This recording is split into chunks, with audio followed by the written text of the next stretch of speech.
မင်္ဂလာပါကိုကိမောင်ပြည်သက်ကြီးဒီနေ့တော့မစားရလက်ချလို့ပေါ့နော်အရာလက်စားခြင်းနေလို့အမေဟင်းလေးချက်စားပြတာလေးလာပြီးမြောက်ပေးတာဖြစ်ပါတယ်။အဖေကပေါ့နော်ကြော်ပြီးချက်တာမဟုတ်ဘဲနဲ့အစိမ်းချက်တာပါအစိမ်းချက်တာအောင်မှမနေအောင်ဘယ်လိုမျိုးချက်ရမလဲဆိုတာကိုတော့ဒီလိုလေးဆုံးနေကြည့်ပြတာပေါ့နော်။ဆိုရင်တော့နှစ်ချက်သုံးဖြူလေးကိုအရင်ဆုံးစီသက်လိုက်တယ်။အထက်မှာပေါ့နော်စနုံးပေါ်ရောင်တဲ့မှာတစ်ခါလေးစီသက်တယ်။ချက်သုံးနေလေးမွေးလာပြီဆိုလို့ရှိရင်တော့ဆိုတော့ခရမ်းချင်းတီလေးအလုံးပေါ့နော်အကြီးလို့ရှင်တော့နှလုံးပေါ့နော်တေးလို့ရှင်တော့သုံးလုံးထည့်ပါဆိုတော့ကြီးလေးနှလုံးထည့်ထားပါတယ်။အားလေးထည့်ပြီးတော့ဆိုစီလေးနဲ့ရင်လုံးပေးအောင်ဖြစ်ပါတယ်လုံးနေတော့မှဆိုတော့အရသာတစ်ခါလေးထည့်ပါမယ်။တကြားအနေငယ်အင်းချမောအနေငယ်နဲ့စားအနေငယ်ထည့်ပြီးတော့လုံးပေးလိုက်မှာဖြစ်ပါတယ်။ပြီးဆိုလို့ရှိရင်တော့ဆိုတော့ခရမ်းချင်းတီလေးကောင်းကြည့်အောင်လို့ထပ်ပေးလိုက်မယ်ခရမ်းချင်းတီလေးချေပြီးဆိုလို့ရှိရင်တော့ဆိုတော့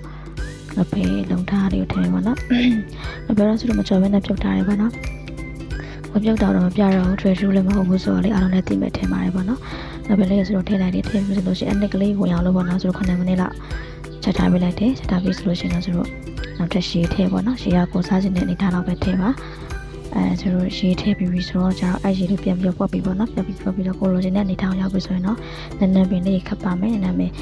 နန်းနန်းပင်ရှမ်းနန်းနန်းကိုကြိုက်တာခတ်လို့ရတယ်ပေါ့နော်ဒီနံပါတ်ရုပ်သေးစိမ့်ထည့်ခြင်းနဲ့ကြားပါတယ်ဆိုလို့ရှိရင်ဟင်းလေးရသွားပြီဖြစ်ပါတယ်ကျေးဇူးတင်ပါတယ်ထပ်ကြည့်ပါနော်